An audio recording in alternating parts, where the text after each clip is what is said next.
মশলা থেকে তেল ছেড়ে দিয়েছে। এবার ভেজে রাখা আলু, ফুলকপি দিয়ে দেবো।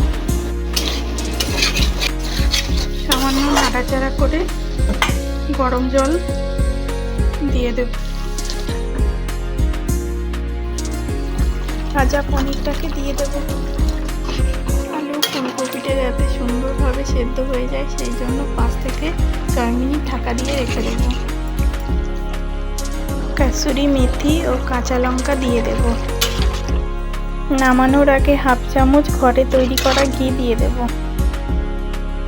নামানোর পর উপর থেকে ভাজা মশলা গুঁড়ো ছড়িয়ে দেব।